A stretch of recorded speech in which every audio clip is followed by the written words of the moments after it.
आज मैं बताने वाला हूं बॉक्सर विद्रोह के बारे में। बॉक्सर विद्रोह चीन में 1899 में होती है और तत्कालीन साम्राज्यवादी शक्ति या विदेशियों को भगाने के लिए किया गया यह विद्रोह था। तो आज मुख्य रूप से कि बॉक्सर विद्रोह क्या था और विद्रोह के क्या क्या कारण थे उसके बारे में बताऊंगा।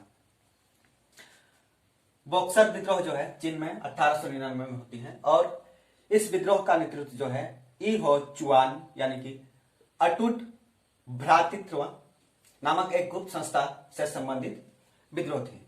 और इनके इस संस्था के सदस्यों का मानना था कि व्यक्ति की शक्ति जो है व्यक्ति के हाथों में ही निहित थी। इस प्रकार जो है इस संगठनात्मक शक्ति की महत्ता पर जो है इनका विश्वास था और तत्कालीन चीन की परिस्थितियों के अवलोकन करने के फलस्वरूप जो है इसके सदस्यों ने 1899 में विदेशी विरोधी अभियान चलाया और विदेशियों को जो है मुक्का मारकर विदेशियों को बाहर निकालना ही इसका लक्ष्य था।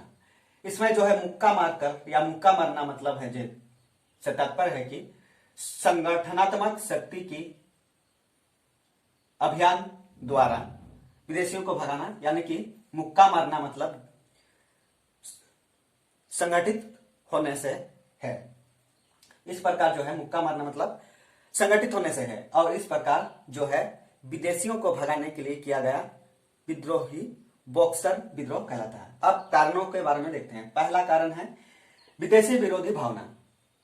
तत्कालीन समय में चीन में जो है विदेशी जो है व्यापारी के रूप में आए थे और पश्चिम या यूरोपीय देशों का जो है साम्राज्य चीन में व्यापार की दृष्टि से बढ़ता जा रहा था और चीन की जो है यह साम्राज्यवादी शक्ति जो बंदरबांट कर रहे थे।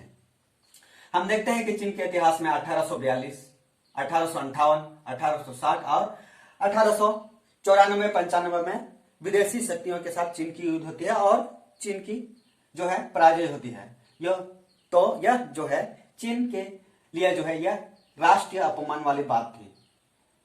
और तत्कालीन समय में जो चीन के विदेश छात्र मतलब चीन के छात्र जो विदेश से पढ़ के आए थे तो तत्कालीन चीन के बारे में तुलनात्मक अध्ययन किया। जो विदेश से पढ़ के आए थे, विदेश की सभ्यता, संस्कृति और वहां के जो विकास के बारे में वो लोग पढ़ के आए थे, तो चीन के साथ उसका तुलनात्मक अध्ययन किया था और पाया कि चीन की जो यह बुरी हालत है उसका जो है पश्चिमी साम्राज्यवाद को ही इसका दोषी पाया या पश्चिमी साम्राज्यवाद को ही इसका दोषी ठहराया।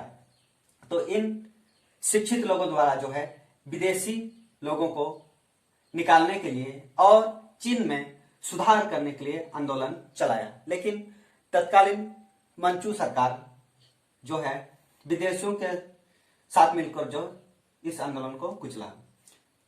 तत्पश्चात जो है इन लोगों ने आवाज उठाई और नारा दिया कि देश को बचाओ, विदेशियों को नष्ट करो।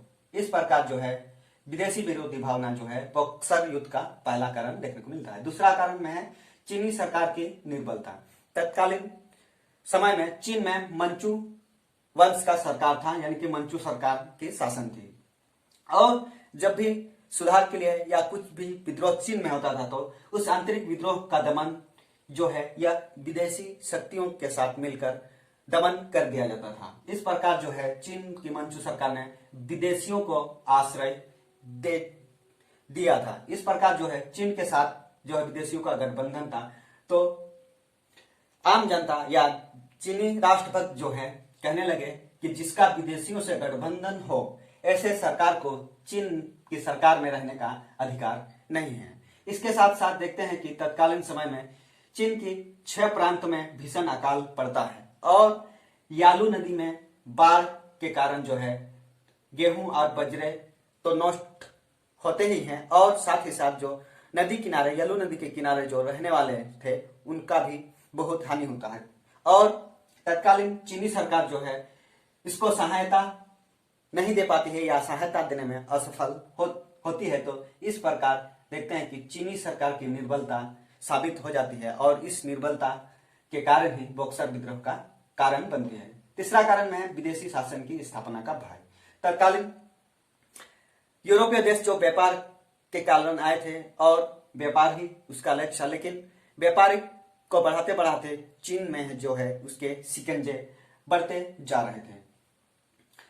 इस प्रकार उसकी साम्राज्यवादी शक्ति जो है अपने शिकंजे जो है बढ़ाते जा रहे थे और तत्कालीन जो है भारत में और फिलीपाइन में और बर्मा में भी इसका स्पष्ट उदाहरण देखने को मिलता था कि व्यापार के लिए आए और अपना शासन जो है भारत जैसे देशों में भी स्थापित हो चुका था। इस प्रकार जो है चीन में भी कहीं ये विदेशी शासन स्थापित होना जाए इसका भय चीनी राष्ट्रभक्त तो सताने लगा। इस प्रकार जो विदेशी शासन का भय भी विद्रोह का कारण बना। चौथा कारण है यूरोपीय पंजीपति वर्ग के प्रति घृणा। लगभग यूरोपीय देश जो है व्यापार के लिए आए थे और व्यापार मुख्य रूप से पूंजीपति वर्गों द्वारा ही स्थापित किया जाता था और उन्हीं पूंजीपतियों द्वारा जो है चीन में भी शिकंजा कसता जा रहा था और तत्कालीन चीन के उद्योग धंधों में, खानों में, रेलवे में विदेशियों का ही या विदेशी साम्राज्यवादी का ही अर्थजाल फैला हुआ था और इसका दुष्परिणाम जो है तत्कालीन चीनी लोग ने भारत में देख चुके थे। इस प्रकार जो है पूंजीपतियों के प्रति जो है चीन की घृणा भी विद्रोह के कारणों में देखे जाते हैं। तत्कालीन विचारक लेनिन का भी कहना है कि चीनियों का विद्रोह जो है यूरोपीय देशों से नहीं था, ना ही यूरोपीय लोगों से झगड़ा था।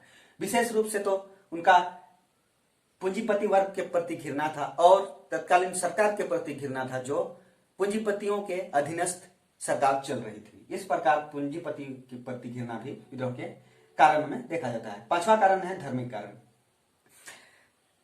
तत्कालीन समय में देखते हैं कि यूरोपीय देश जहां जहां व्यापार करने गए उसके साथ साथ ही ईसाई धर्म प्रचारक भी आए और यही चीन में भी देखने को मिलता है कि ईसाई धर्म प्रचारक आए और साथ साथ धर्म प्रचारक और पादरी आए और मिशनरियों ने अपना प्रभुत्व चीन में भी स्थापित किया या प्रभुत्व उसका बढ़ा और मिशनरियों ने बृहद प्रसार चीन में किया। इससे क्या हुआ कि कई चीनी लोग जो है ईसाइयों के अनुयायी बने और धर्म परिवर्तन कर लिए। धर्म परिवर्तित लोगों को जो है देसी ईसाई कहा जाता था। इन देसी ईसाई को जो है विदेशी मशीनरियों से या विदेशों से जो है विशेष सुविधा मिलती थी। इससे जो है चीन में ईसाई समाज की प्रतिष्ठा जो है बढ़ी और चीन में ईसाई समाज की प्रतिष्ठा बढ़ने से जो है चीन की जो सांस्कृतिक सभ्यता, परंपरा और रीति रिवाजों का जो है उन्होंने खंडन किया। मतलब अनुयायी, ईसाई अनुयायी या देसी ईसाइयों ने जो है चीन की धर्म संस्कृति का खंडन किया या आलोचना किया और साथ ही साथ जो चीन में प्रचलित थी कन्फ्यूशियस विचारधारा और ताओ धर्म का भी उसने निरादर किया। इससे जो है चीन की लोगों की जो सहन शक्ति जो बर्दाश्त से बाहर हो गई और उन्होंने समझा कि यह चीन की धार्मिक भावना को बहुत ठेस पहुंचा रही है। इस प्रकार जो है तत्कालीन इतिहासकार विनाकी का भी कहना है कि बक्सर विद्रोह का प्रारंभिक विद्रोह जो है तत्कालीन ईसाई धर्म प्रचारों के विद्रोह का हुई या मुख्य रूप से देसी ईसाइयों के प्रति विद्रोह देखने को मिलती है।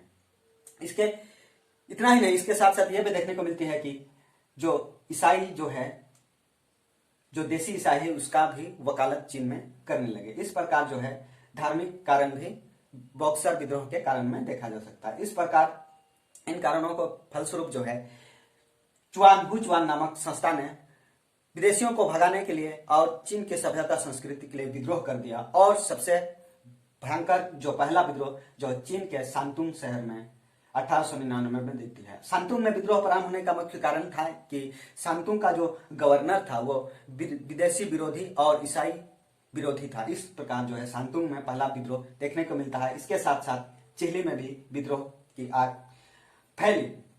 इसके साथ ही जो है चीन के मंचू सम्राट या मंचू सरकार ने 1900 ईस्वी में जो है 24 घंटे के अंदर विदेशियों को चीन खाली करने का आदेश दिया। इसके फलस्वरूप जो है इन्हीं परिस्थितियों में जो है जो चीन में है जर्मनी का राजदूत की हत्या हो जाती है। जर्मनी के राजदूत की हत्या हो जाने से तत्कालीन विदेशी शक्ति जो चीन में प्रभुत्व जमाए हुए थे, फ्रांस, ब्रिटेन अमेरिका, जापान जो संयुक्त रूप से जो है इसे राजदूत की हत्या को अपना प्रतिष्ठा माना और सभी ने मिलकर सेना लेकर चीन में चढ़ाई कर दी और इस प्रकार चीन की सरकार डर गई और गठबंधन करके जो है बॉक्सर विद्रोह को दमन कर दिया और उनके विद्रोहियों या उनके बॉक्सर विद्रोह के नेतृत्वकर्ता का भी कड़ाई से दमन कर दिया। इस प्रकार जो है बॉक्सर विद्रोह चीन में असफल हो जाती है तत्कालीन मंचू सम्राट के